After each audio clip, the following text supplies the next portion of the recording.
Alright. We're on our way. Today we're going to go try to make this key look like that key.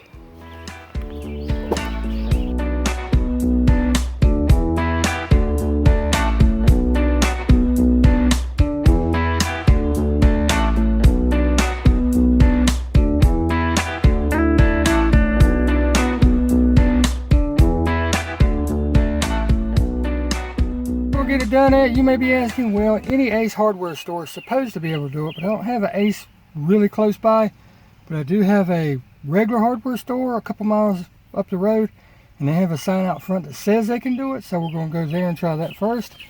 But if they don't, there's a Chevy dealership right down the street, and I have the original number for the key cut and everything, so I might just go there and get it done. We'll see how things rock and roll, so let's get to it.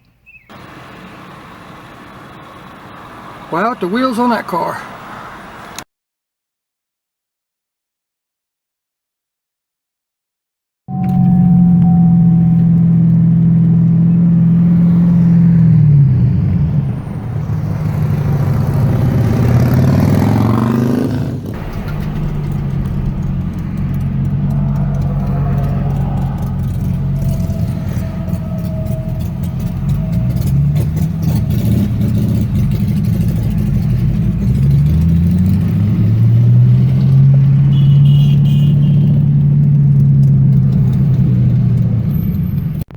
Great, they're closed.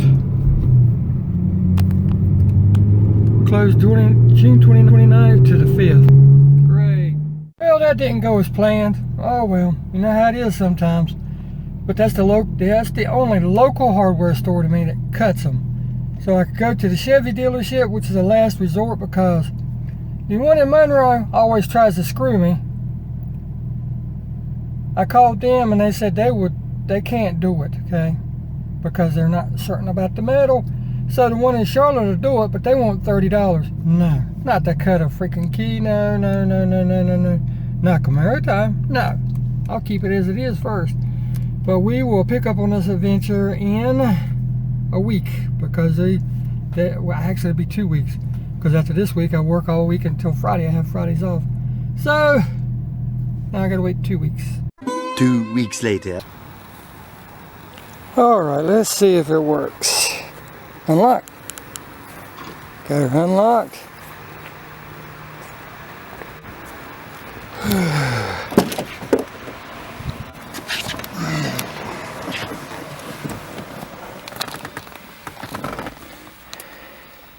Key out.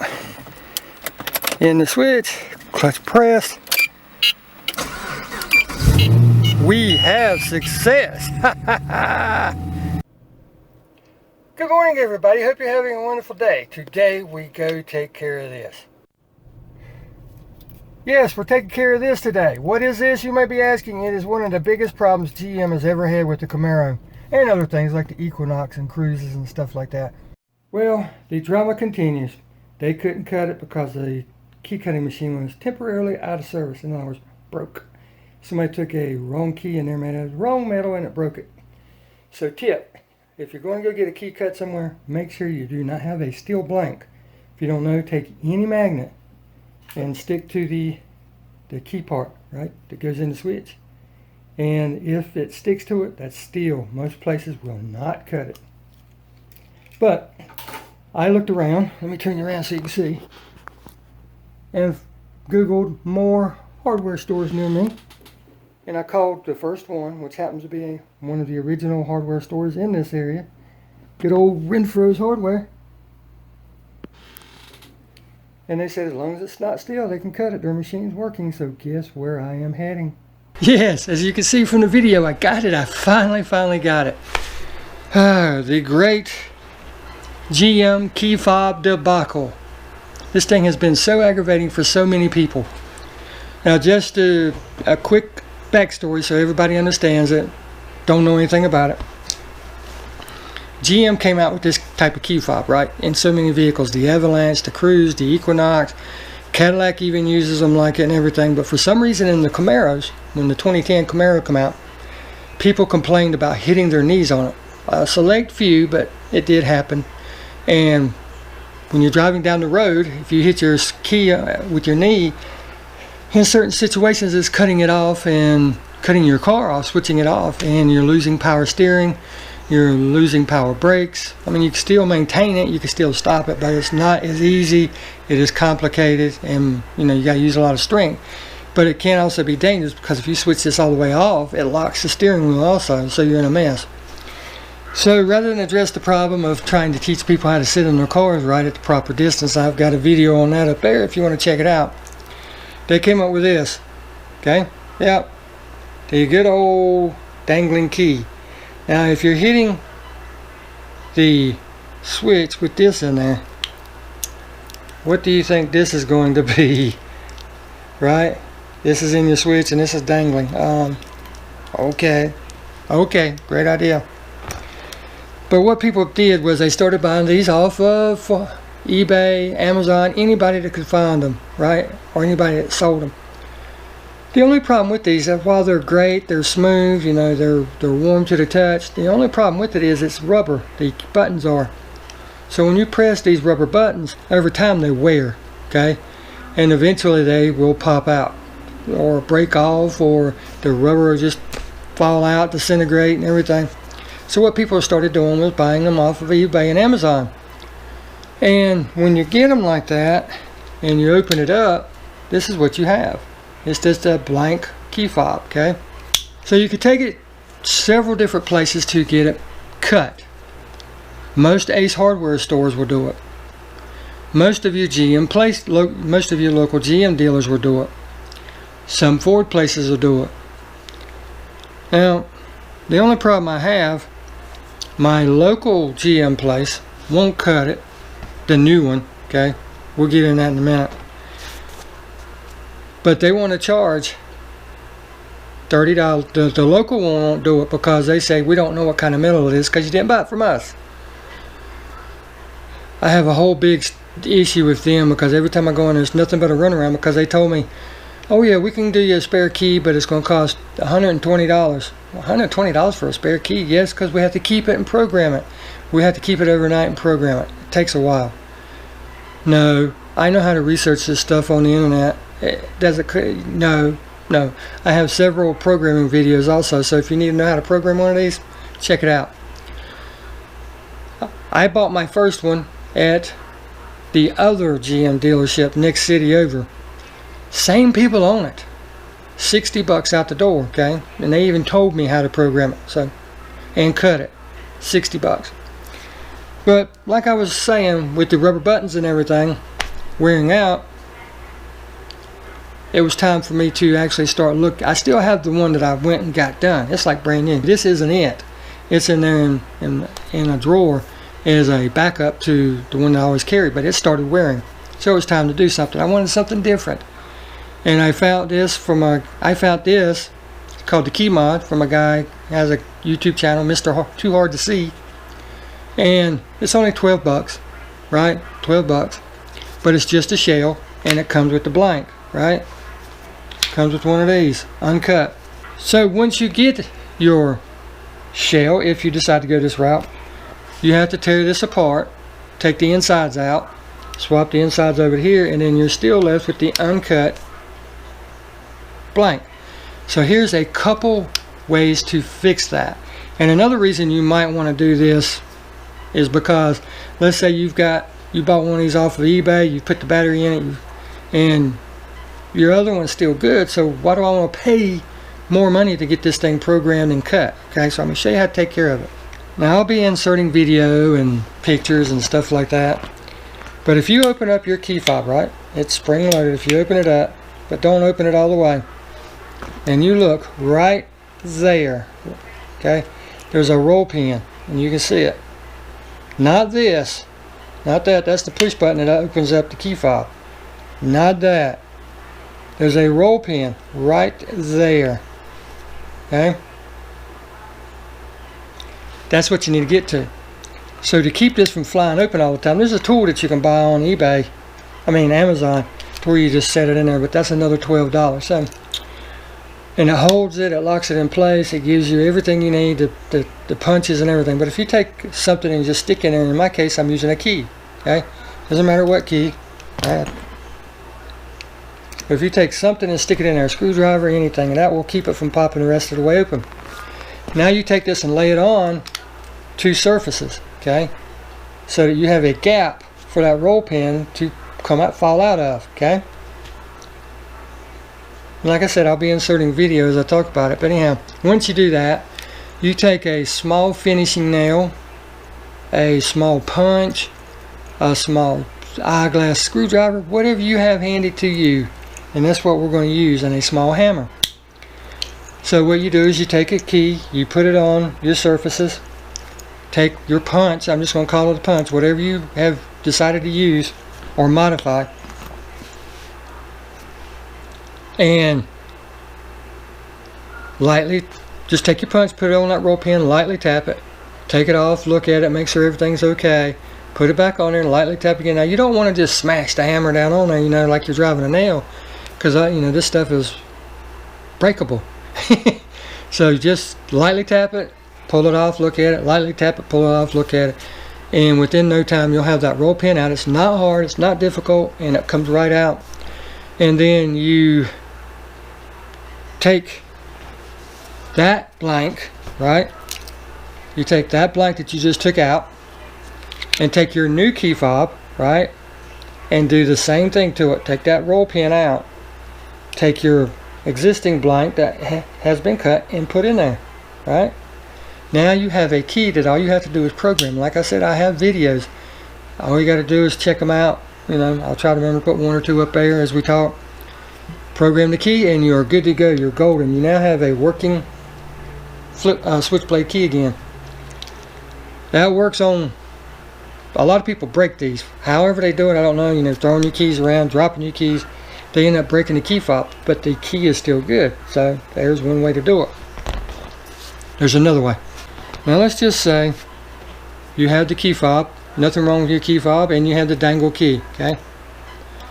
You don't want to go buy another key and then have to have it cut and all that stuff, okay?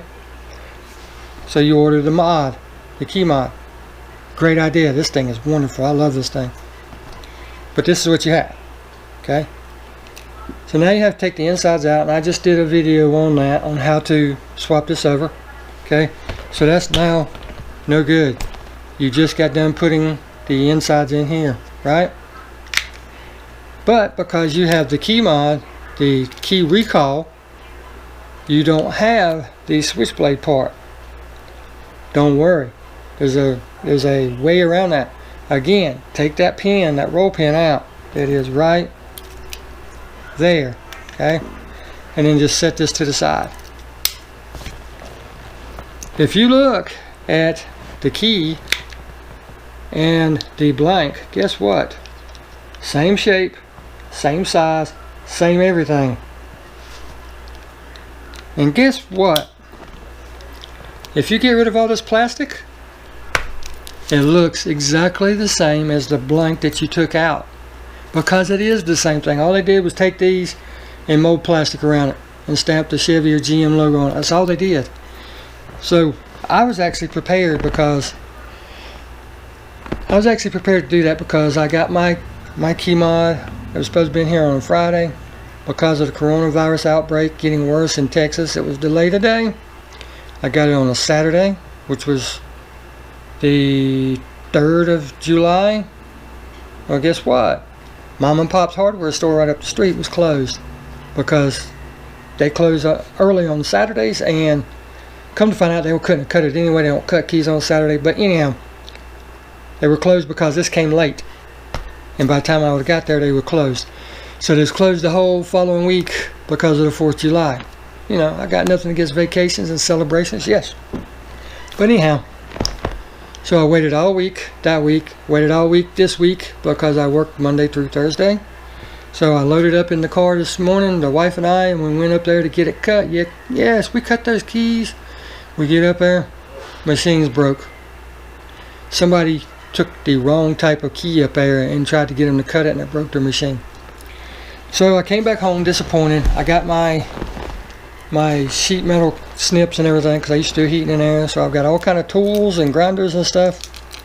Getting where I'm going. I was going to cut these two sides off of this and then take a razor knife, strip the top and bottom, and then that would have left me with the blank. So then I was going to take that blank and insert here, and then I wouldn't have to pay anything to get it cut. But I really wanted to keep this just as emergency backup, you know, in my drawer where I keep my wallet and all my goodies and stuff. I just want to keep it as a spare, emergency spare, although I have a secondary key fob. But like I said, you can cut it. Some people actually heat this up, the blank, with a blowtorch, and hold it with a pair of pliers if you decide to do that route. Hold it gently with a pair of pliers, heat it up with the blowtorch, and what happens is it causes this plastic, right? This plastic to actually start to melt just a little bit. It gives it a give, and then you take another pair of pliers, grab it, and pull the two apart. It comes apart easily because you're actually melting this by heating that. Okay, so that's another way to get that out. But I just wanted to put it out there because this has been such a thorn in everybody's side about these keys. So now you know about the key mod. You now know about how to get it cut, where to get it cut. I got on Google and started calling my local hardware stores, and the oldest one in this area actually does stuff like that. And I'm going to insert a quick little video about that right now, which is Renfro's Hardware in Matthews, North Carolina. Even got the honeybees going on.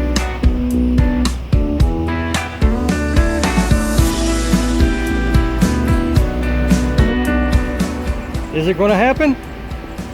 Let's find out.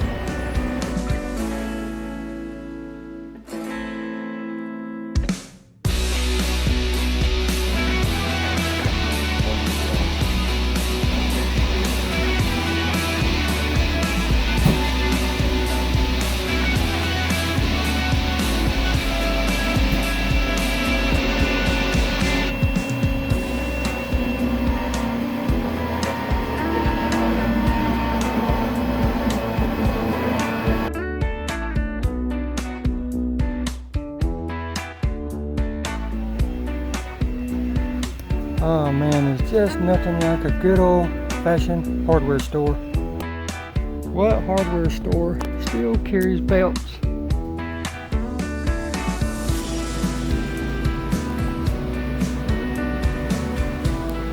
Definitely old-timey right there. And nobody has wire? Renfro's does.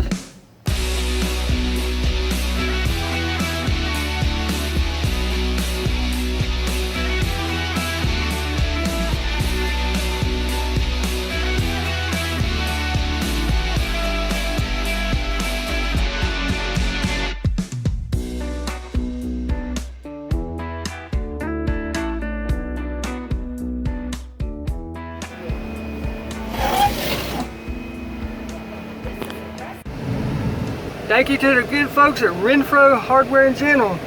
I was able to get my key and a glass bottled Coke out of the old-timey cooler with a knee high. So, yes, Renfro's, thank you so much for taking care of me. I really appreciate the great help. Man, it's just an old-timey local hometown hardware store that's been around forever, and they always seem to be able to take care of their customers. So now you know about the key mod, you know how to get the key blank out of the key, and you now know how to swap the blanks out, right? And you also now know, because of the videos that I posted, how to program the keys. So if I didn't cover anything about these keys, this will probably be the last one I ever do on these keys. If I didn't cover anything about these keys that you'd like to know, then by all means shout at me in the comments below, and I'll be more than glad to respond. Might take me a day or two to respond, but I'll get back to you.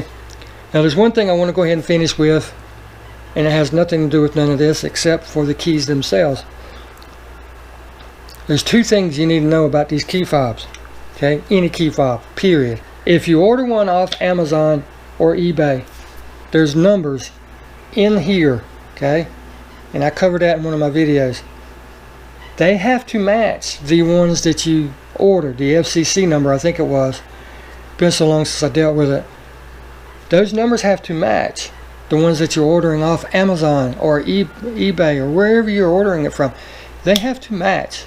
If they don't, when you get it, all it's going to do is unlock the doors or pop the trunk. It won't start the car, or it will start the car and you won't be able to open your door locks and stuff like that remotely. Okay, that's number one. Number two, the later generations of Camaros, Equinoxes, stuff like that, you can only program so many keys into it, right? So if you bought your car used, it's very possible you're close to that limit. Some cars are 5 that you're allowed, some are 2 that you're allowed, some are 8 that you're allowed, okay? But once you reach that limit, you're going to have to take it to a mechanic that has a scan tool that can go in and see how many keys that you have programmed in that car and clear all of them out. And then you're going to have to program one key back to that car. And it's very simple. Like I said, I have videos on how to program a new fob if you have a working fob. I have video on how to do if you lost the one and only key that you have. So I've got you covered on the programmings. I've got you covered, I promise. But now you know all that. You know, it's all useful information and nobody will tell you. No, you have to learn the hard way. So I hope all this helped out. If there's anything you need to know that I didn't cover, be sure to let me know. And until next time, I'll holler at you. I'm going to go in here and get me a piece of pizza and get me something cold to drink. Take care. Thanks for watching.